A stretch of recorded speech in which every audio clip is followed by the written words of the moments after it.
I have harassed Janice Dickinson to come on this podcast. You need the heat. But you knew from a young age that there was something wrong. I didn't know how to tell my mother. That is just heavy to contemplate. Give us the juice. Fairbanks. Are you guys get along? How would you like to hear you suck? Mick Jagger? He's a lot of fluff.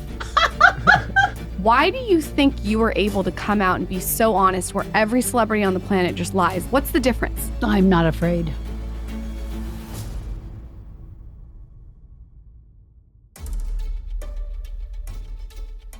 I have harassed Janice Dickinson to come on this podcast for, I think I told you if you scroll back in your Instagram for maybe 5 years. I read your books 15 years ago, fell in love with you, read them again, recommended them to my friends who read them. And I'm just so excited you're here. The world's first supermodel on the Skinny Confidential. Oh gosh darn, I'm so happy. I want to sort of do this podcast like your life story. And I'd love to start with your childhood because you talk about that in the opening of your book, No Lifeguard on Duty. What was your childhood like? In retrospect, it was it was happy because I chose to make it happy. But in my house, my father was a pedophile, and he was molesting my older sister like as often as he could, and I was just always privy to that knowledge, and I would do anything to separate them, like scream. If they were in a room together, I'd start screaming, and it was painful. And I did not know how to. I didn't know how to tell my mother because my father told me that he would kill her or something. But you knew from a young age that there was something wrong. Yeah, what age did you become aware of this? About when I was 5. Oh my God. Yeah, it was just, it just shouldn't have taken place. It's so wrong.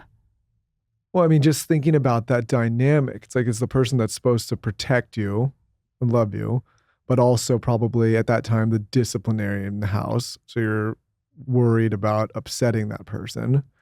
And then your sister's there suffering and not able to tell I mean, that is just heavy to contemplate. It was hard. But I did have other aspects of my life that were great. When my father wasn't around, he was a merchant marine seaman. He'd go off for months and months at sea, and that was great because it would just be us girls in the house, my younger sister, my older sister, and myself, and my mom. And that was just a blast because we all laughed a lot. Yeah, we had to go to church. We didn't like the discipline of going to church, but she made us do it twice a week in Catholic school. Just devastating. Were you always a Spitfire when you were young? Yes, always had to have the last word. And how did that go with your dad? Didn't go well at all. No, he hit me a lot. So every time you spoke out, he just was like, get back in line. Yes. So you've always been this outspoken, unapologetic type of woman since you were little. Yes. Do you look back on your life when you were super little and see things too that you are now? Like, did you know that you were like so beautiful and you wanted to be a model? I did. I just did. I mean, that sounds conceited. But I just knew that I was different from anyone I'd ever seen. I'd look around, and there was no one in the magazines. I was going through magazines at age 9. I didn't see anyone that looked like me or resembled me at all. And so I said, there's a place for you, to me. I said to the little me. What was your first big break? I would have to say getting this campaign. It was called DIM, D-I-M, DIM, and it was for ultra sheer stockings, and it was all over the subways in Paris and Milan, and it was just me with this gaping smile, and my legs just coming out of nowhere. My legs were just so long, and that's when I first knew that I had hit some nerve or vein in the industry. When you look back, modeling must have been a way too for you to almost like escape your house. Like it was sort of like a ticket to get out, it seems like. That's pretty good. It's a pretty good thing to notice. I mean, it was a way, sort of a vehicle for you to get away and do your own thing and make your own money and do it on your terms. And what about your sister? Correct. Well, she went off and went to college, and she lived her life. She got married and she had a husband. My younger sister, she went to school. I brought her to Paris at a later date, so she became a model as well. And how do both of you get past that childhood trauma? What does that look like when you start to both go off on your own? Oh, well, I overspent. I didn't know when to stop. If there were like trays of Coke, I didn't know how to stop. Alcohol, I could pretty much stop with alcohol because the taste of it made me sick. But I just wanted to be at the party. I didn't want to be alone. You know who also said that in her book? Paris Hilton. She was molested in boarding school. I have a lot of respect for her. And she said that the reason that she liked to DJ and she liked to go out so late is she never wanted to go home and close her eyes. She wanted to be around people all the time. So people are always like, how can you stay out till 4 a.m. every night? And she loved it. Easy. Yeah. Huh. I mean, it makes sense. You don't want to be in the dark. You don't want to be alone. No. You want to be surrounded by noise and people and feel safe. Mm-hmm. I've met her. She's lovely. I mean, she's built an incredible career. I'd say you're the first supermodel. She's the first influencer. She's starting to now get a lot of credit, but for a long time she didn't get nearly enough credit. Well, that's too bad. But now if she's getting it now, let's support her, man. She's cool. So you sort of created a personal brand, especially when it comes to being a supermodel. How did you know to do that from such a young age? And what was it like pre-Janice and post-Janice in the supermodel world? Pre-Janice was quiet. Because I have a propensity to talk a lot. Or then again, there are days when I just don't talk at all to my husband. I'll just sit there and just stare. I love those days, though. It's kind of funny. They never know. The golden silence is the golden.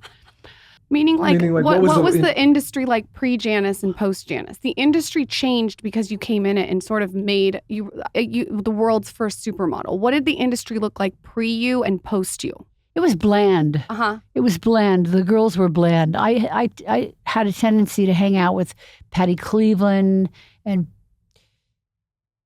Renee Rousseau. Just really way out models that were cool. So when you came in and you started creating your own like brand as a supermodel, did that change the industry? I don't know if I changed the industry. You think so? Yeah. How? I think that before there wasn't a personality to the model. There was no attitude. Yeah, I think that you came in and showed that there was something more than just a picture. Yeah, I had a big mouth, like I said, and I loved to talk and I loved to make people laugh, and I loved hanging out with stand-up comics. That was my You thing. had you added color to the industry a little bit. Yeah. Like it just felt, like you said, it felt bland, and then you came in and it was more. There was more dynamics to it. It wasn't just a picture. There was a personality behind the picture. And whoa, when Studio 54 started, I was like the belle of the ball. I was there every single night. Tell us every detail about that. Every detail about that. It was like I just went and danced and had a glass of champagne and a cigarette, and I was just dancing, and I just never sat down and danced from 11 to 2, and then I went home. I was faithful about going home and getting rest. Who is at Studio 54 at this time with you? Like everyone. Like who? Everyone. Mick Jagger? Yes. Is he really all potatoes? What did you say? All potatoes, no meat? He's a lot of fluff. Really? That's such a letdown. I know. Oh. You know, he let me down so bad. I mean, there we were, apparently so in love with one another. He was cheating on his girlfriend. At that point, I didn't really care because he told me he was going to dump her. Told me he was going to dump her. Of course, you never believe guys. You never believe them. I never believed anyone. Biggest mistake in the book. Believe in us, guys. I shouldn't believe you. No, you should believe me. Okay. He looks honest. Yeah. You never know. You keeping him in line. So Mick All she Jagger had a does. girlfriend and he was also courting you at the same time. Yes. And he told you he was going to leave the girlfriend. Yes. So what happens when you guys are all at Studio 54? We never really went out together in public. Okay. How did he find you in the first place, or did you find him? We met it on the Rocks up here with the Whiskey A Go Go. Oh, that's cool. And on the Rocks, there's this private club owned by Lou Adler at the time. And you were sitting there and- hanging out. Yeah, I was on the dance floor just dancing my ass off. Like I said, I go out, I dance. And he looks over. And he sees this ball of energy just like bopping around. There I go. Let's wind her up and watch her go. Who was the most fun celebrity that you dated? Like, who was the best personality? I feel like a lot of them were after you. They were. Yeah. They're- Warren Beatty, right? Yes. Yep. He was pretty handsome. That's a charming guy. Everyone thinks he's so handsome. You don't. I don't know, because maybe What? maybe I see him now. I don't know what he looked like when he was super young. I guess. Google him. Warren Okay, let's Beatty was Google. a. I'm Listen, gonna Google Warren Beatty. Warren Beatty's hot. Warren Beatty was the hottest. Yeah, but it seems like that he was with everyone. So I know. I guess. Okay, let's see what he looks like young. Okay, he's cute. my publisher, my He's cute. publicist over here she's going, me too. She was He's with accepted. everyone. Oh, yeah, he He's was Dick Dick Tracy. He was Dick Tracy. Look He's at pretty that. hot. Look at that. Come on. he's pretty hot. Come I on, feel like Mark. though he knows he's hot. Of course he does. Right. How can you not? Okay, so Warren Beatty was that one that you look back at and you're like, that was fun. Yeah. I'd wake up at like 4:00 in the morning and he wasn't around. He wasn't around in the bed or anything.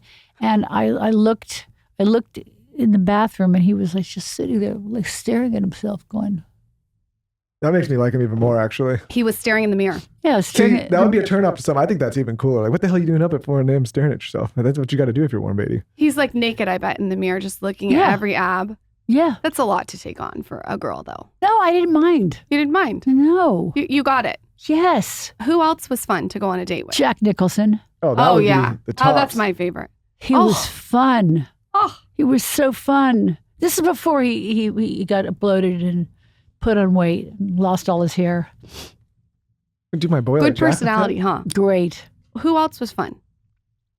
Give us the juice. The juice. Yeah. The juice on men. Well, it's all here in the book. It's all in the book. It's all in the book. that? So were You you, know- were you mostly attracted to guys that were just like fun and funny and outlandish? It sounds you mentioned earlier you were always with stand-up comics. I don't think she liked wallflowers. No, I like somebody who had some punch, Yeah. some fabric, Yeah. some. Like my husband, he's the smartest guy I've ever met, and he's always reading, which kind of bores me that he's always reading, but he's reading everything in the world, everything. Him and Michael would get along. But don't you think that makes him more interesting because he can now? I Yes. guess he can conversate with Yes, all sorts of different things. You know, Yes. not just a wallflower. yes. What if you were to describe Studio 54 to our generation? How would you describe it? What was so different and special about it? Because it's so iconic. Everyone talks about it now, but like you were really there. You were in it. One thing I do not screw around with is toxic cookware. All of my kitchenware is non-toxic, and I take this very seriously because I'm using it all the time. That's right. I have been cooking in the kitchen. Don't let Michael fool you. I've been using all kinds of things, okay? And I have been cooking eggs every single morning for my kids, and I use Caraway's ceramic coated cookware. And I got the silver accents. There's different accents. But the best part is when you cook things on it, it's really sleek. So nothing gets like stuck to the pan where you're like scrubbing it off and you have to get dish gloves on and like do a sponge. It's like, that's a whole to do. I don't want to do that. This has like a naturally sleek surface, which means minimal oil or butter, and it gives you that slide off the pan effect. You guys know what I mean. Everyone wants that. Caraway products are made without any toxic materials like PFAS, PTFE, or PFAO, or any of those other hard to pronounce chemicals. If you're looking for something for Valentine's Day, I don't know what's cuter. Send your husband, boyfriend, girlfriend, whatever, a DM on Instagram and give them a little hint. Visit carawayhome.com/himandher to take advantage of this limited time offer for 10% off your next purchase. This deal is exclusive for our listeners, so visit carawayhome.com/himandher or use code himandher at checkout. And that's the word and, not the sign. Caraway, non-toxic cookware made modern. Shay Mitchell from Base truly created the best cosmetic bag on the planet. It is designed with girls in mind. Every single little nook and cranny of that cosmetic bag is amazing. I actually use mine for my skincare. I travel all the time, and to be able to go on Base and just get everything I need is absolutely incredible. And I'm obsessed with that cosmetic case. I put all my skincare in it. It fits the ice roller. It is function. It is fashion. It keeps you calm. You're carefree. You're looking cute. And you are traveling seamlessly. And traveling seamlessly is so chic. I love when everything just comes together with my luggage. They also have a new work tote. It is on their site. I'm sure you've seen it all over TikTok. It's so popular. It's really cool because it can turn into a carry-on and into a check-in bag with ease. Everything Shay has designed with Base truly makes traveling easier. And this was a big, big problem because sometimes us girls like to overpack. I recommend going on and definitely grabbing that cosmetic bag for your makeup, for your skincare. Definitely check out their work tote. It's really cute. They have the best colors. I like black when it comes to stuff like this, but they have all different kinds of colors for you. And right now, Base is offering our listeners 15% off your first purchase by visiting basetravel.com/skinny. Go to basetravel.com/skinny for 15% off your first purchase. That's BEIS travel.com/skinny. This one is for all of the people that are hesitant about getting those nasty chemical products, cleaning supplies out of your house, that are hesitant to switch from all of the stuff that you probably grew up with, that you saw your parents using, to make your house a cleaner, better environment. The reason I can speak to this is I was one of those nostalgic people that looked at these labels that I had known my entire childhood, that the parents had in the house, that we got on the grocery shelves, and was like, why would we ever switch to another cleaning product? But here's what we did. We switched to Branch Basics. My wife loves the brand. And I was like, okay, I'll try it. Then we had the founder of Branch Basics on this show talking all about the harmful ingredients that go into most cleaning supplies, especially green wash cleaning supplies, and the difference between a clean cleaning product like Branch Basics. We're constantly searching for what we put in our body, what we eat, but we're not thinking about the environment we live in. It wasn't until Lauren replaced a lot of these chemicals that we grew up with that I started noticing a huge difference and huge improvement in my overall health. Their premium starter kit replaces all of your harmful cleaning products in the home. Branch Basics now has a luxurious hand gel soap that we use in our house made with only safest ingredients to nourish your skin. And Branch Basics also saves you money because you can use their cleaning supplies for so many different things. You don't need to buy 18 different supplies with all these different chemicals. You could just use their few select products. Save 15% on your starter kit or their new hand soap when you use code SKINNY at www.branchbasics.com. Again, that is code SKINNY for 15% off when you purchase a starter kit or their new gel hand soap. Branchbasics.com, promo code SKINNY. Right. It was eclectic. It wasn't your average daddy. You know, you'd see girls walk in with pimps and hoes, and you'd see just like top models with designers. You'd see, you know, beautiful people with one another, just beautiful people. It was a haven for her, you know, hedonistic lifestyle. What about the models that you were surrounded by? Who were the people that you hung out with? Oh, well, there was Iman Bowie. What's not to love about her? She seems fun. She was from Kenya. And she was always, this is mine, this is yours. How could you talk like this? She had this accent that was great. It was Kenyan, Maasai, Kenyan. She was great. All the models. I mean, I hung out with a girl named Bitten. I hung out with Gia Karanji. I hung out with Patty Hansen, Sean Casey, Pat Cleveland, Apollonia. What was that like when Gia went through everything that she went through? That seemed like it rocked your industry. Really sad. Yeah. Here's a girl that was just so incredibly beautiful. You don't even know how beautiful this girl was. There's this picture of her. this book somewhere. She looked like a baby Sophia Loren, and I guess she never got the girlfriend that she wanted. And she just took it out on herself as far as heroin goes. She'd hit herself up before these shoots. And I was privy to watching it, and I would say I would beg her to stop. And she would just laugh at me and pull out a switchblade and act like a little jerk. Heroin was prominent in that time. For some reason, I thought it was more cocaine. It was more cocaine, but it was prominent as well, too. You could find anything you want back then. How do you think the modeling industry has changed from when you were in it to now? What do you see are the changes? Changes. Turn and face the wind. I think the designers are afraid today. They weren't afraid back in my day. They weren't afraid just to put out, sketch a design and have it out overnight and just see their designs like on the runway 3 days later. They really were prolific in pushing their ideas and their collections. It feels like there's an undertone that a lot of people are afraid right now. Why is that? We were talking before you started, about people being worried to say what they really think, or fear of being canceled, or just really honestly just not being themselves and sharing who they really are. I don't know. I mean, we're a little bit in a bubble because we've always done this and been outspoken. And I feel the same with you. Like when I think of you and look at your books and your past work, like I feel like you've always been outspoken, always been yourself. But I don't know. I think there's a lot of outside pressure now where people feel if they say the wrong thing, either they're not going to have a career, or they're going to be rejected, or they're going to be disliked.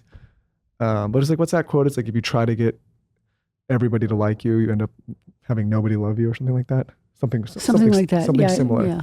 So I think it's counter. I guess what I'm saying is it's counter to actually finding fulfillment or success. But to your point, I think just people are scared now because they just see so many people we were talking about the Golden Globes, someone getting, railed or derailed because they made a bad joke. I don't know. That's tacky. I mean, it's tacky. It's tacky to take the piss out of people, but that's what they do. They're comedians. They're supposed to do that. They're supposed to get in there and get. I think the bravest men on earth are stand-up comedians because they go out there without a script. They just have little pieces of paper laying around on the benches before them, or note paper. I think it's the hardest. In my opinion, it's the hardest form of art form because you have to do it live in front of everybody with instant feedback by yourself. It's true, and how would you like to hear you suck? Yeah. Your jokes really suck. What about the models now compared to when you guys had models? Is it similar, different?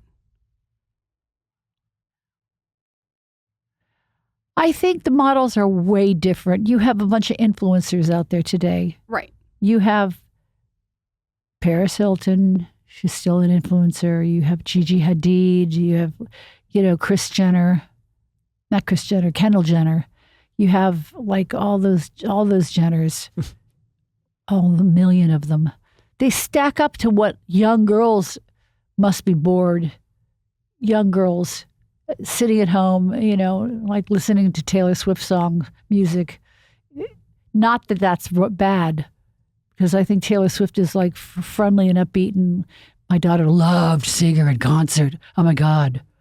People are obsessed. Yeah, that was a big thing in this office. People got obsessed. Let's each their own. And what about Beyonce? She's like the same. Yeah. People are obsessed with her too. Yeah, people get obsessed with them. It's like a community. So when you look at the models now as influencers compared to when you guys were supermodels, the differences are a lot of them are influencers now, whereas you guys didn't have social media. We didn't have social media at all to save our lives. We barely had cell phones. So how did you become so known without the vehicle of social media looking back? Word of mouth. Yeah. Were you super professional on set, or was it 100%. It looked like a great model showing up early, like I did here. Yeah, I got worried when you got here today because there said Janice is here and it was like 45 minutes before. I was like, oh shit. No, but didn't have my makeup on or anything. I wanted to be get prepared. Ready. But I was worried because when they told me, I thought that, I was like, did we give her the wrong time when we messed up? You're just super early. You're I sweet. like it. You're sweet. With America's Next Top Model too, I feel like there was a different time where you could actually say it how it is. Now I feel like you can't do that. Oh, she was an editor. She was a great editor. The woman who did the show? Tyra Banks. Tyra Banks. Yes. Are you guys get along still, or are you? No. No, we didn't get along on the show. So that was real. We didn't get along. Well, why don't you get off along? The show? I don't know. What's not to love about me? I don't know. I mean, you seem pretty I just fun. met you and I like you. Yeah, I like you a lot. Thanks. I think you're pretty cool. I thought that was fake for the show, that you guys didn't get along. I didn't realize in real life you actually don't get along. If you want to pay me a fee, a salary, you say, okay, your job is to be the protagonist. You're going to make me look good. By in any way, shape, or form, your character has to dance around whatever I say because my word is God. But I was like, oh, okay. Out of all the stuff that you've done, what is the favorite thing looking back? Because you've had a lot of different career changes. On Top Model? Yeah. No, Top Model. Was it being a supermodel? Was it all of the stuff that you've done? Being a writer? Everything. Looking back on your whole career. Being on America's Next Top Model was contagious. You know, I knew what I was talking about. I was the only person on the show that knew what they were talking about.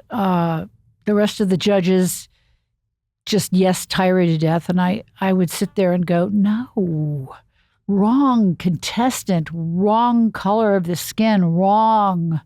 You need more diversity. You need more Black girls. Could you say that? I did. We need more, Asian girls. We just need more to see what the world actually looks like and how it does exist in the modeling world. Well, what's so interesting that I think maybe you don't even know is you were almost diverse looking. You were so diverse looking when you started modeling. Like at that time. Yeah, everyone was blonde with blue eyes, right? Yeah. Yes. So it's really evolved. Yes. It has. And now you see all these little girls, even the fill-ins for J-Lo, they all have like exotic looks. And I look at that and I think, okay, there was a part of my hand that participated in exotic girls making it to the forefront. Changing it. Mm-hmm. How did you, when all of a sudden you kind of break into the scene, how did you start managing fame? Did you like it, or was it something that you kind of pulled back from? Oh, well, I was clever with my work because I was able to maintain working for a lot of money for several years.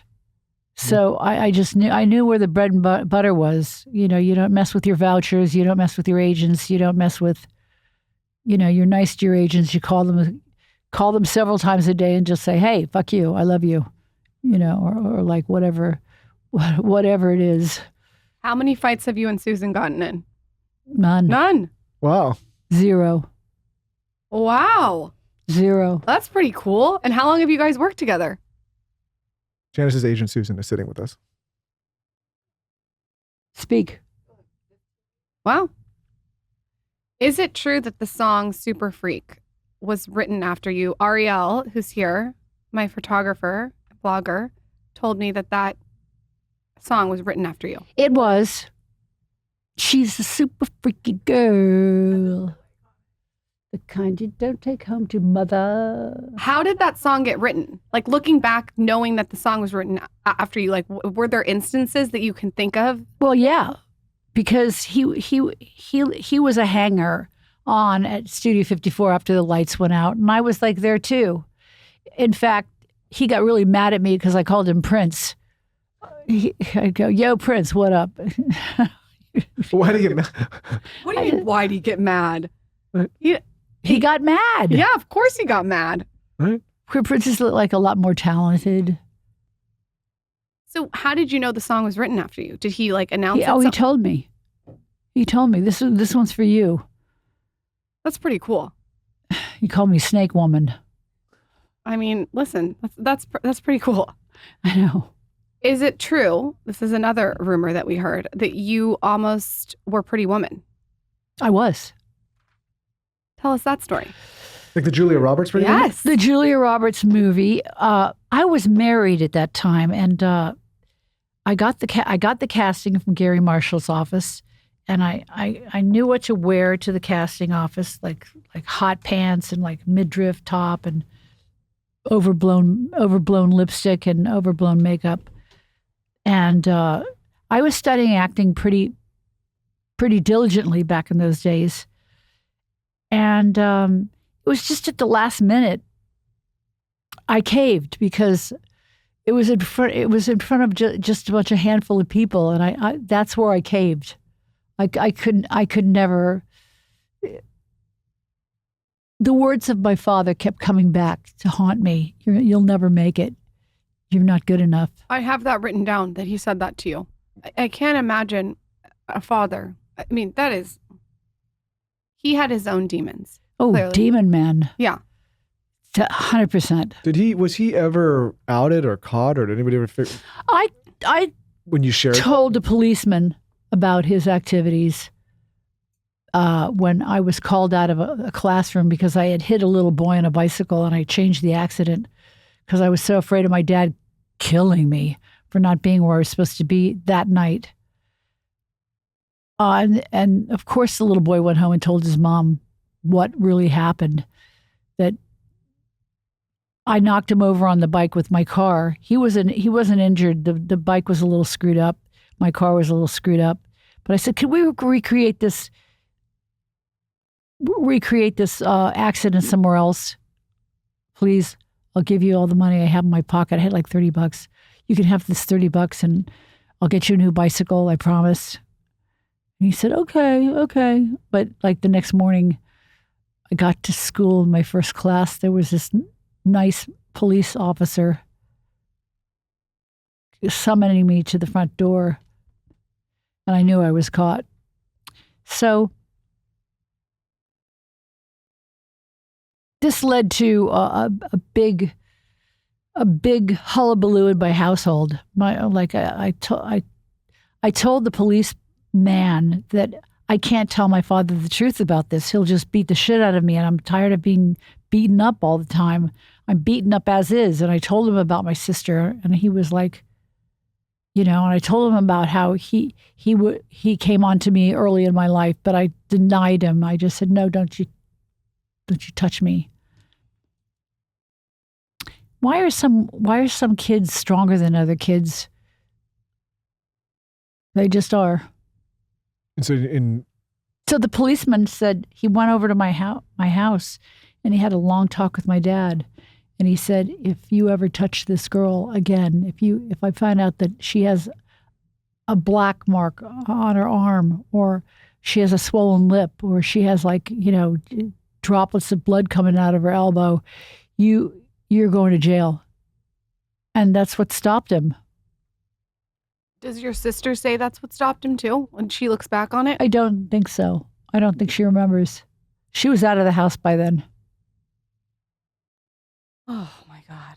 That's drag. So even... Did you ever find out what was wrong with him? I mean, outside of like a lot of things, but did you ever figure out like what his childhood was like or what happened to him? Well, he grew up in West Texas on a farm, on a horse farm with two brothers that were always kicking him and beating him up.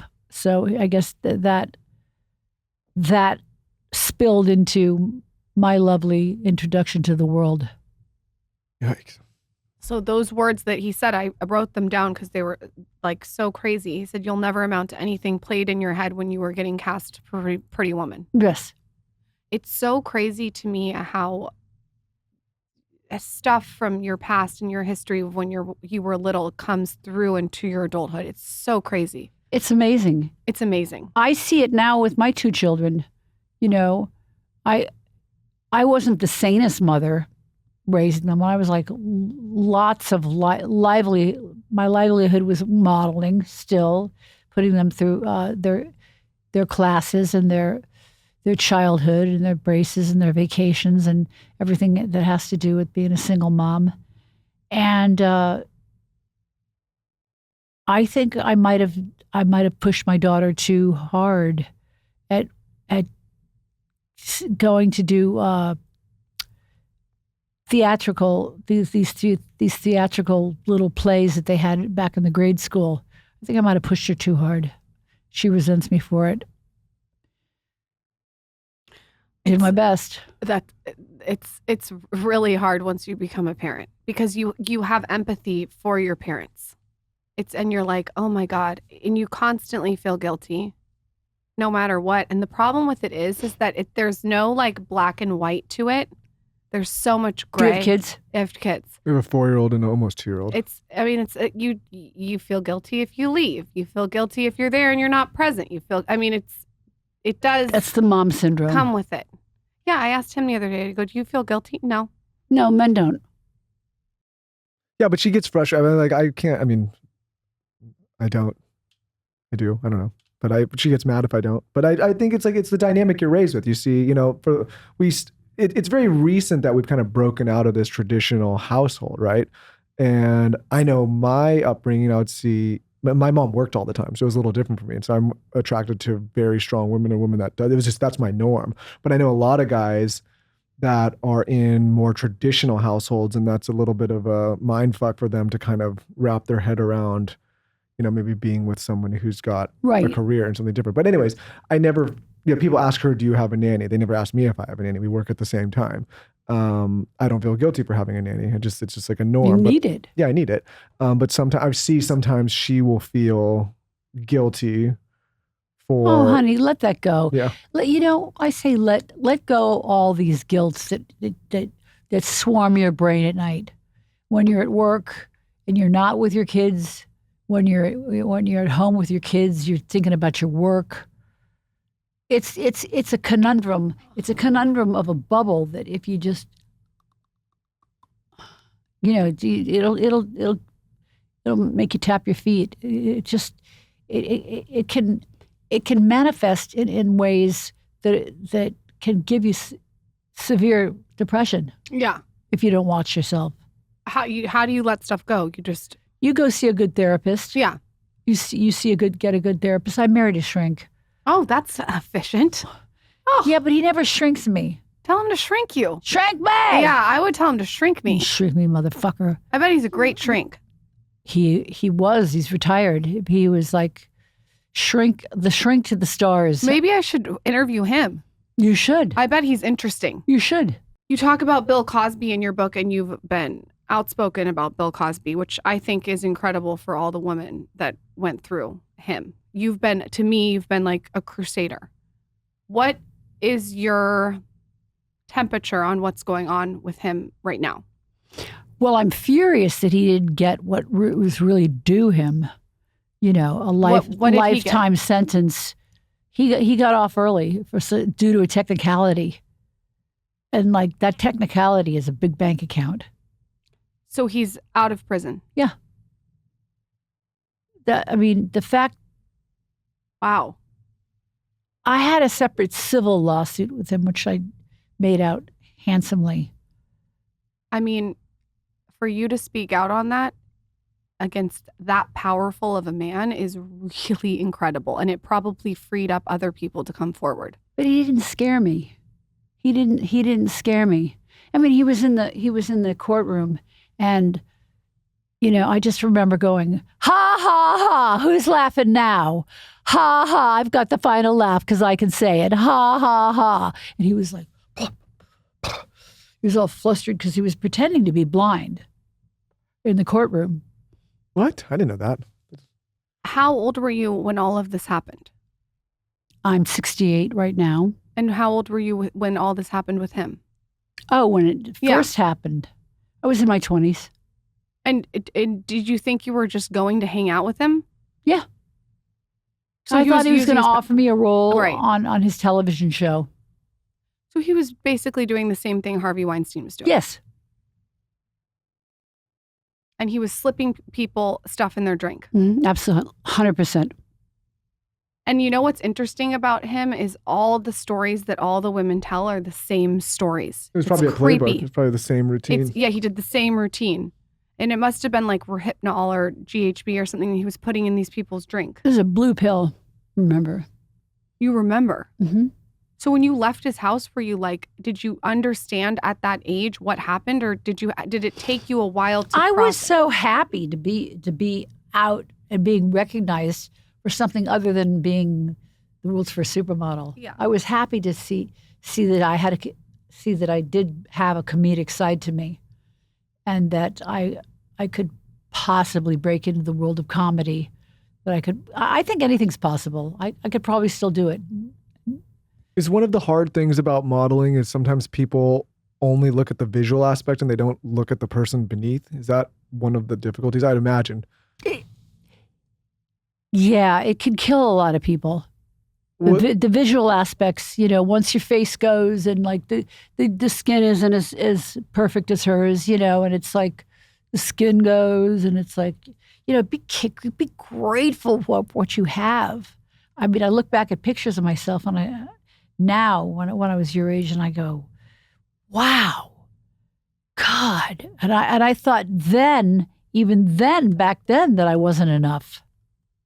But I mean, in my 20s. But which I imagine is challenging as well. But I mean more so like that. And when you're in your prime in modeling, it's like people are just looking at you as a model and they're not listening to maybe what you think or what you have to say. Is that? I think people did listen to me. I made them. It's kind of different. It's different with you. I made them listen because I was doing talk shows.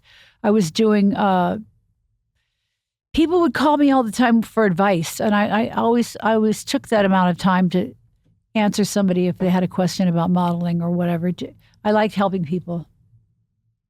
I get so much sleep because of this company. Dreamland Baby is a sponsor of the Him and Her show. I could not be more excited because it's absolutely changed my life. So what it is this gently weighted sleep sack.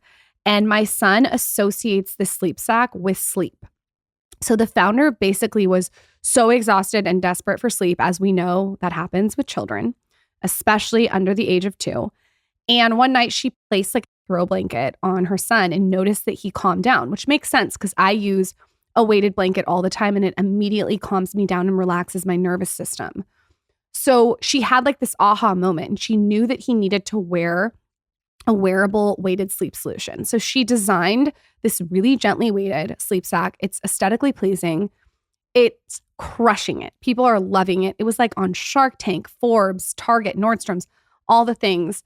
And she has helped over 500,000 families get more sleep, including me. I'm one of those families. And this is the gift that I give everyone. I tell every single person that will listen to me to get this gently weighted sleep sack. Of course, we have a code for you. I've used my own code many times. Go to dreamlandbabyco.com and enter our code SKINNY at checkout. You receive 20% off site-wide plus free shipping. This offer is for new and existing customers. That's dreamlandbabyco.com. Enter our code SKINNY at checkout. You get 20% off site-wide plus free shipping. One thing that has upgraded my scalp massage is a good hair serum. The one that I use is by Vegamore. I have used this for the last year. It's cruelty-free and never formulated with harmful chemicals.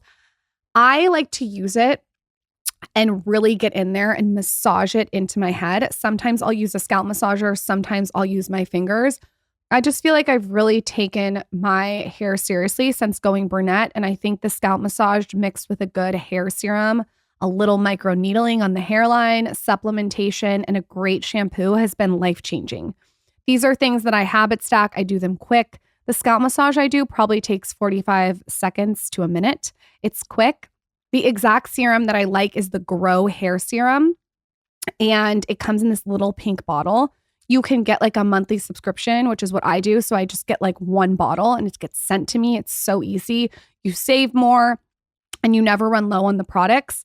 It comes in like a little serum bottle too, so I can travel with it. You should know that Vegamore sells one bottle of Grow Hair Serum every 15 seconds on their website, so it really works. Elevate your hair wellness routine this year with Vegamore. For a limited time, get 20% off your first subscription order by going to vegamore.com/skinny and using code skinny at checkout. That's vegamor.com/skinny.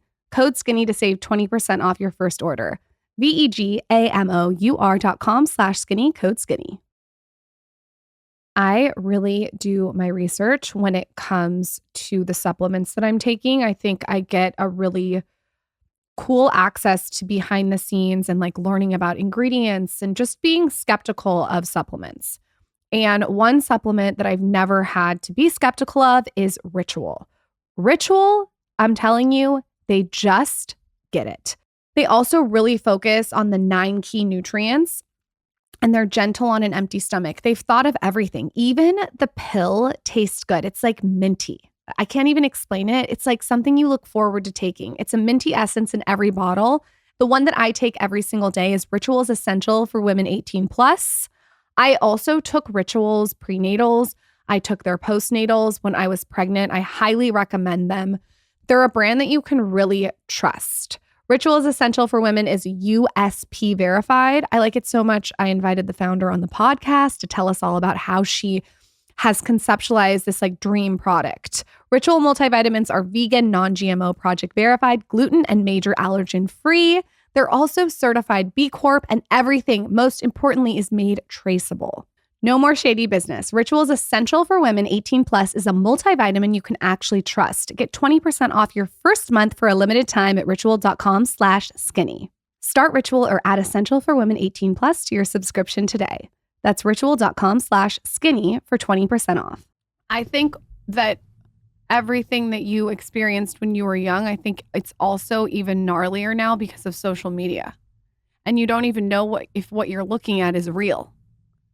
So I think people like now, I heard just the other day, like 30-year-olds are getting facelifts, like lower facelifts and neck lifts. I mean, I hear this all the time. It's just everything is like sped up even gnarlier. Wow. Yeah. They're all getting this. This and it's going to fall and fall and fall, and you have to keep doing it. Oh, I thought it's one and done. It's not one and done. No. Okay. Gravity is not your friend, my dear. Oh my God. Gravity, no. You have to keep up a hard, you have to work your body every day. You have to go on hikes. You have to balance it out with great food. You know, you can't overeat. You can't overdrink. What was your epiphany to get sober?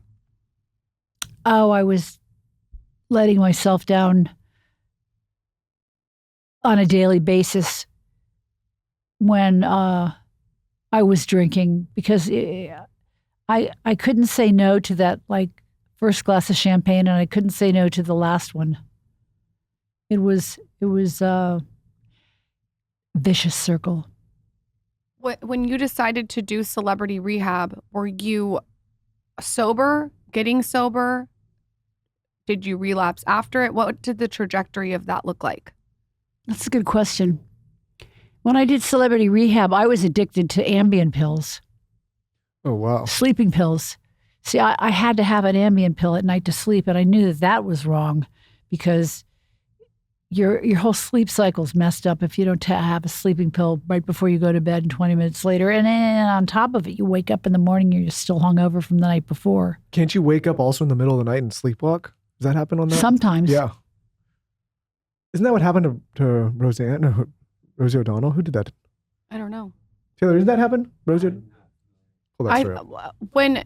When you went into celebrity rehab, it was Ambien, not alcohol. So was alcohol before that?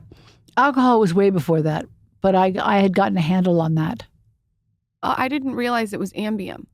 I think that's not talked about enough, Ambien addiction. Oh, it's killer. Uh-huh.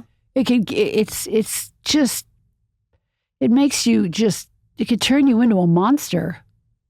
And I imagine the way you feel in the morning, like you said, hungover, groggy, fatigued. It's like a trazodone funk. Yeah. You could just be like so out of it. Like, you can't, no matter how many cups of coffee, you can't wake up from it. And it's like driving on the 405 to school, the light's not out yet. It's It's not quite daylight yet, and I was looking at the lights, and they're hurting my eyes. That people need to talk about that more. I think that that's a big addiction that's not talked about. I haven't heard a lot of Bring people it talk up about lots. I will. Well, I think there was a period of time when it started getting talked about briefly because there was something happened with a celebrity where they got up and like either did a bunch of racial slurs or like went on a rant. And maybe they blamed Ambien. They might have blamed Ambien. Ambien haze. Yeah. That's Ambien what I haze. called it. They like went into a rage on it. What was your experience like on Celebrity Rehab? Did you like it?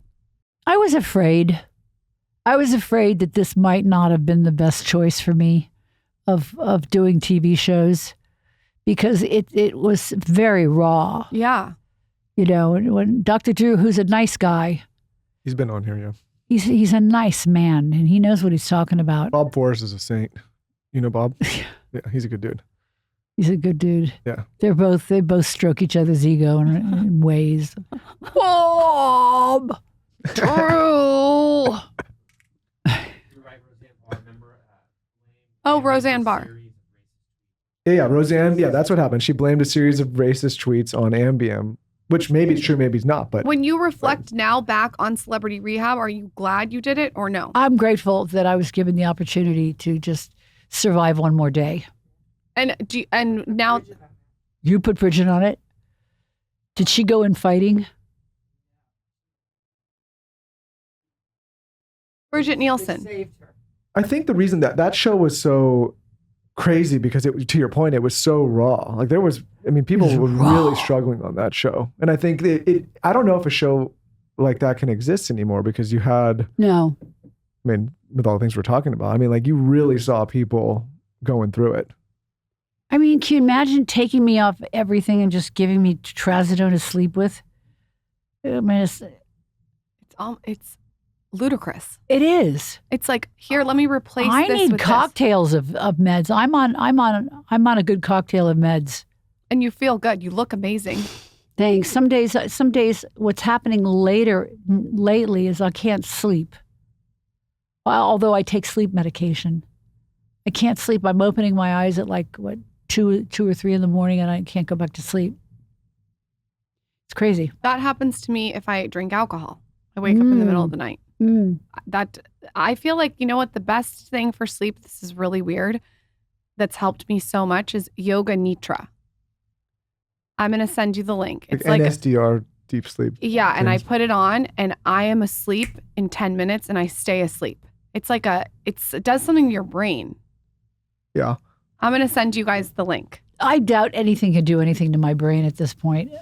What about the shrink husband? He can't do anything to my brain. He can't do anything.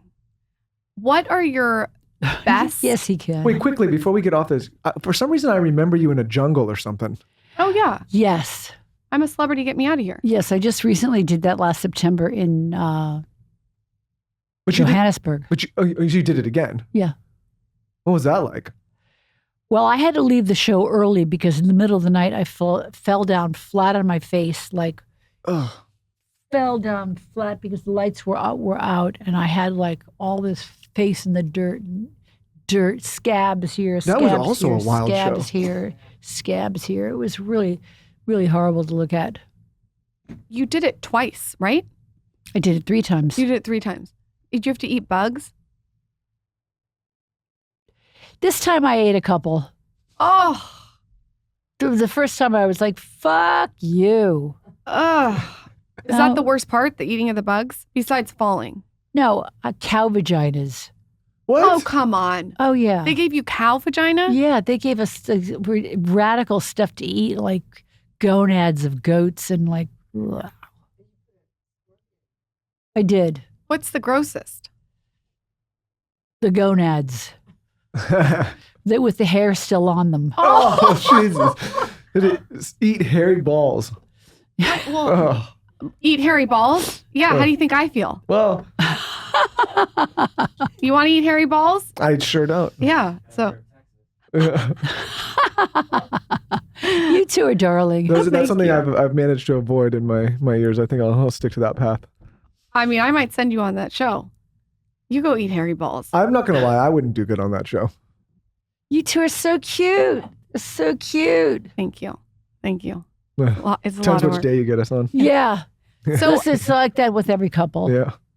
beauty tips. You're the one to ask. What are the beauty tips that you have been using that you know from your supermodel days that are the best of the best, the creme de la creme? You can't go wrong. Water. Water.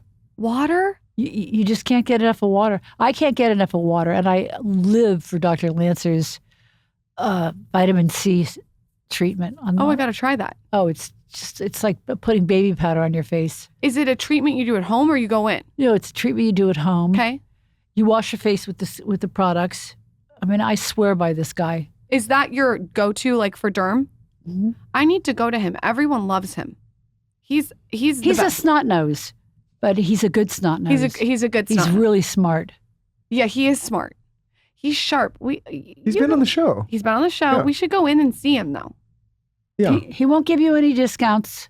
Because he's so good. This is the kind of guy that doesn't But need you know to. what? He's I so like that. It's like rich. despise the free lunch. Is one of a friend of ours, this author Robert Greene. He wrote this book, and in the book he says, "Despise the free lunch." There's nothing, there's nothing for free. You always there's some price to pay, even if they give you a discount. You know, I'd rather just know what I'm getting in for. What may I ask you the same question? Because you're so beautiful, and your skin is just like moist as it gets.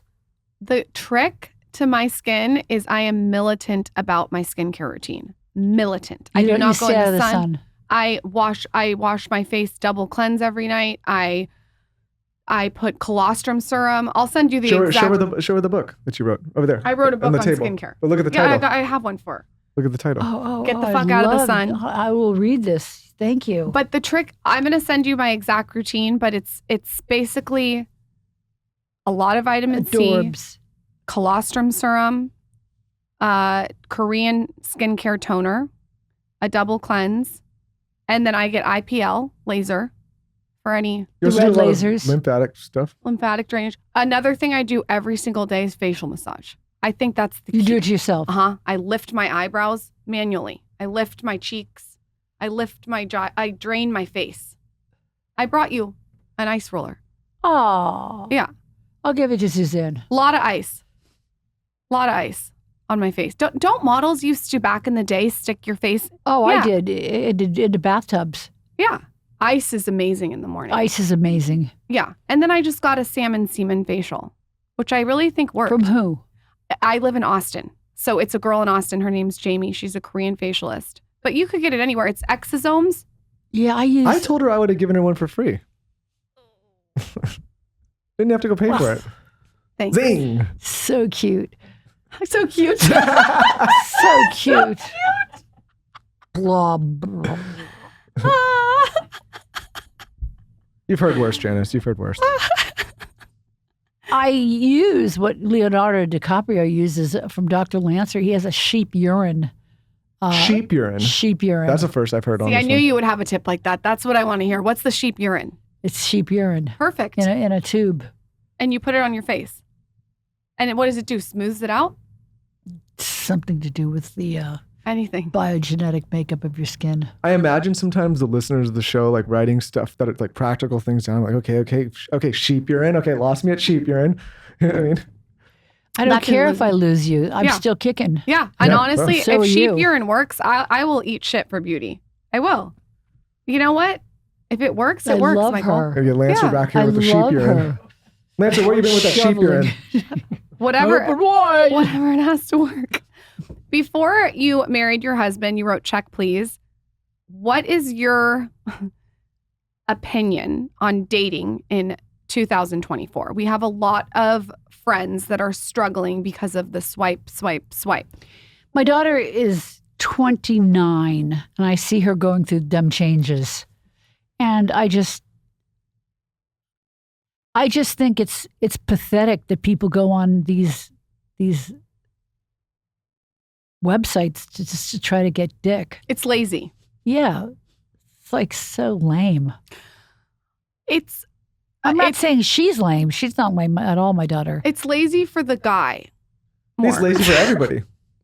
No, but the guy is like, I feel like the guy banks them. You know what I mean? He just swipes Well, on listen, everything. if you give anybody... I saw this machine that just swipes your phone. The guy just swipes on their phone with this machine. Yeah, but the problem is if you give any human being endless optionality in anything, then it just stops you from being able to focus on anything. Right, like give a kid 8 toys and see what happens. Give them 1 toy and see what I'm gonna happens. play with one. Yeah, give them 8. It's just they don't know what to do. But no, I think I personally missed the whole dating app thing because Lauren and I got together young, like right before a lot of that stuff came out, and so what I used to have to do is actually go and walk up to people and start a conversation. And at the most, maybe you can talk to 2 or 3 people. I always talk about this. And so like you really had to, stick with it. If somebody showed any kind of interest, I'm like, that's the one, you got to stick with it. But I see now. Did you know she was the one? Her? Yeah. When we were 12 years old. It's true. I met him at 12, but I have not been together with him that long. I think like there's a misconception that we've been together that long. We met at 12. We got together at 21. 20. Yeah. 20. Okay. Sorry.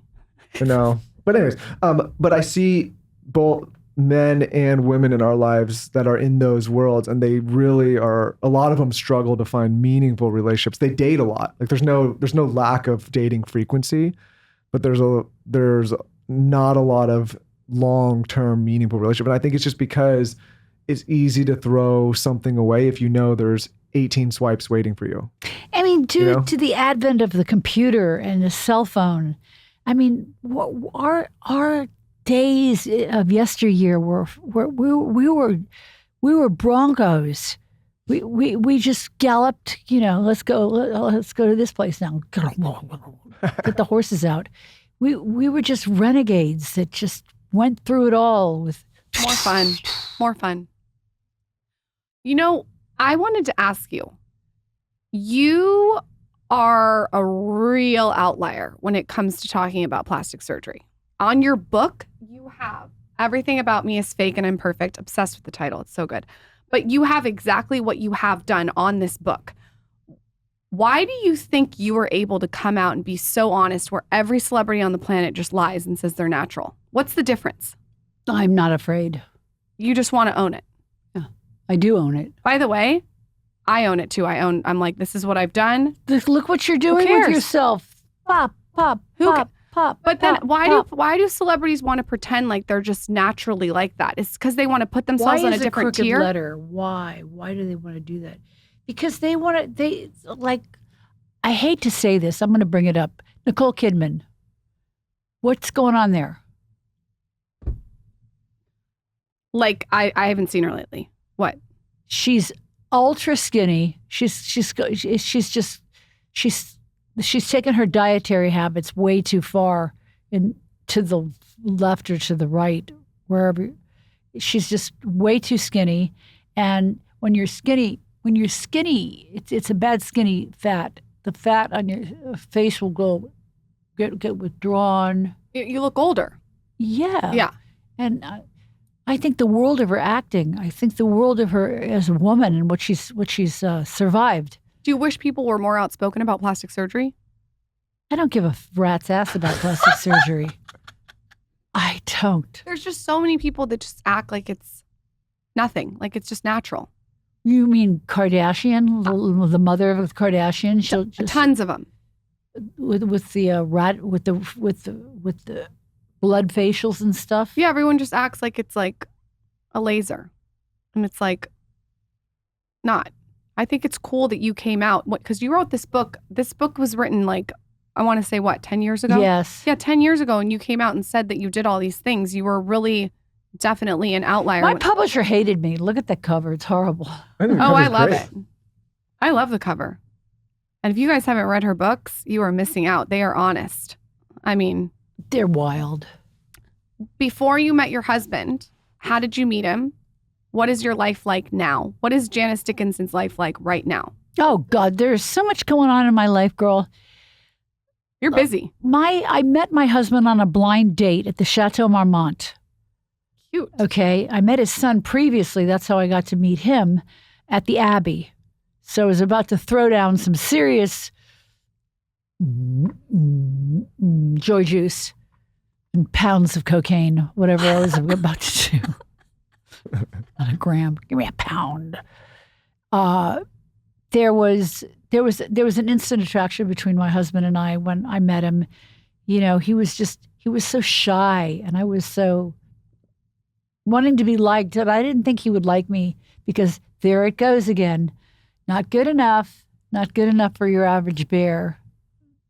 That stuck with me, even up until when I was meeting him, and he just would tell me, "No, you're so beautiful." Even after all of your accomplishments and everything you did, that stuck with you that long. Wow, it's crazy how much damage something can do at such a young age. Damaging. Yeah. Damaging to a child. What you say to a child, how you say it, the tone of your voice can be brutal on a young child. You know, if you're like, you're screaming, "I can't take it anymore. Get the fuck out of here." You got to be really careful how you address a child. So when you met on the blind date, did you like him right away? I loved him. He wore a 3-piece linen suit in like the hottest day of like the year. He had a hat, he had an overcoat. Where are you going? He looked like Humphrey Bogart, in one of Humphrey's films.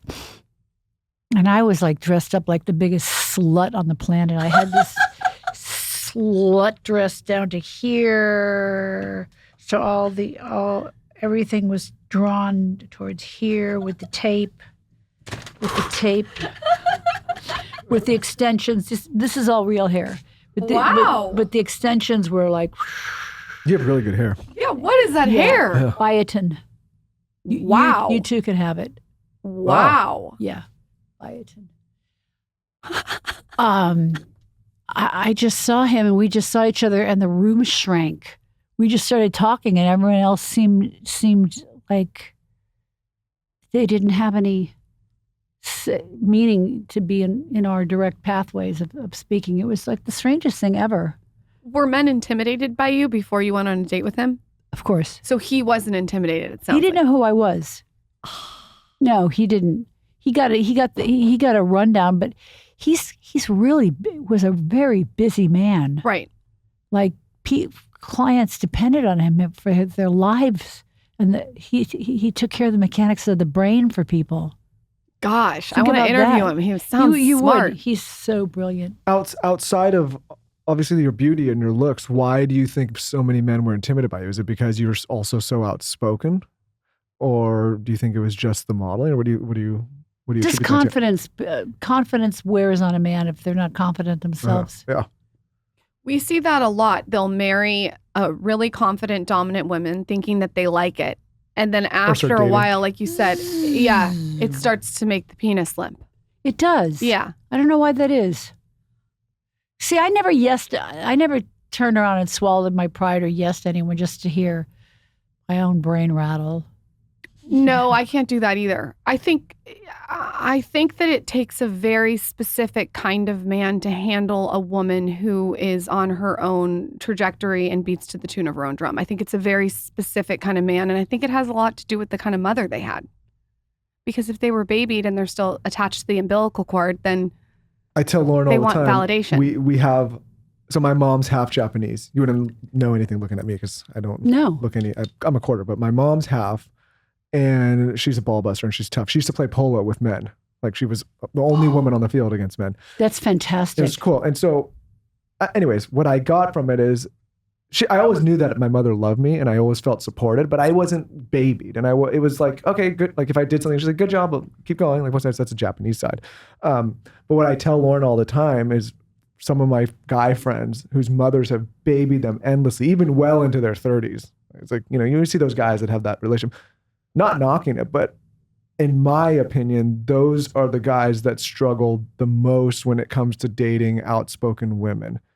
Because I don't think they're used to that kind of dynamic. They're used to they can do no wrong dynamic. Where I step out of line for 1 second, kick me back. But I'm normal. I baby my 1-year-old son. He goes, not too don't much. baby him. I'm like, he's a baby. No, I say don't baby him. I say, well, like, let him fall down, toughen him up a bit. Because I'm telling you, I think it's important, especially in the world. Yeah. Like don't soften them up too much. Anyways, I think it's good. I see a lot that must have been really interesting with Japanese culture.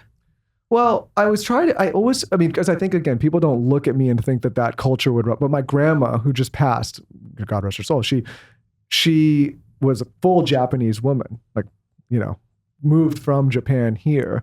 And He doesn't leave towels on the floor. she was very pretty clean. like Japanese culture is like, I always tell Lauren, there was no in my household like good effort. It was like, was it right or was it not right? Did you do it or did you not do it?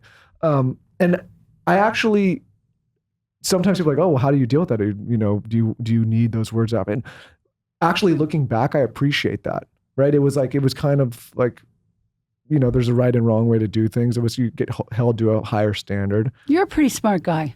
Oh, that's nice. No, Appreciate that compliment. You sound really on a deeper level. You sound really smart. Well, thank you, Janice. He's going to take that and frame it. But no, I think Frame it. but Put it on anyways, audio, repeat in his head, his yoga nitra at night. I look back on some things that were Janice maybe Dickinson told me I was smart. uncomfortable from my childhood, but I appreciate them now because I think it gives you tools to deal with adult life. Does that make sense? Yes. But what he's saying is that I think it would be hard for you to find a man that can be comfortable with being married to you. No, I think I waited 50 fucking years. Yeah, I think it would be impossible for you to find a man. Yeah, it'd be hard to that's find not a man. confident. I waited. Yeah, I mean, and you know what? It sounds like your husband's quietly confident. Totally. Yeah, that's the best.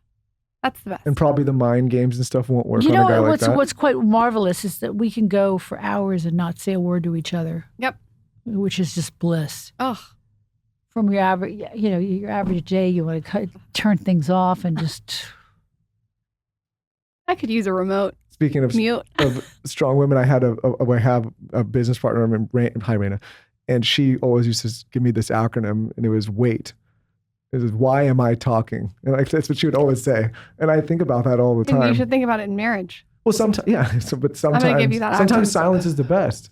Nice. You break his balls. Oh yeah. I Oh can't my help God, it. they've been He loves it. broken and smashed and thrown to the curb. I eat them like I'm a celebrity. Get me out of here. She would have to take a gorgeous woman to break your balls. Well, I don't want to be mean, but I'm not trying to do that with an ugly woman.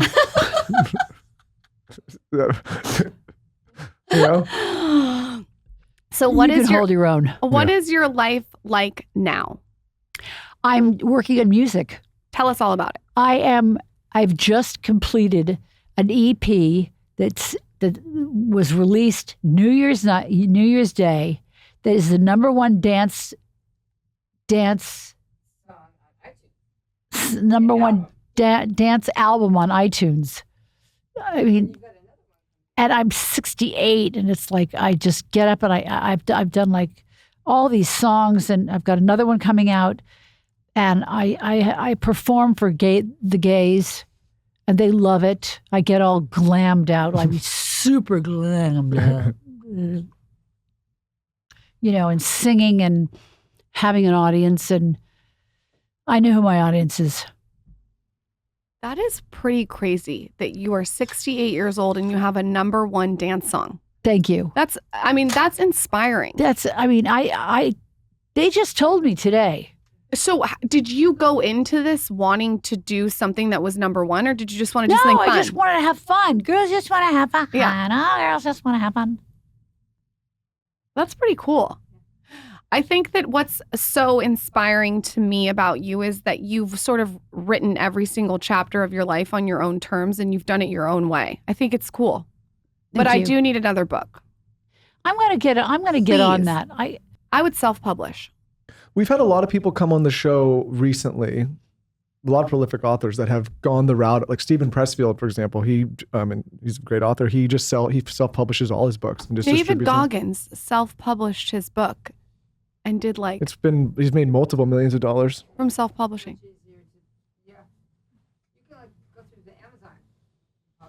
You should self-publish.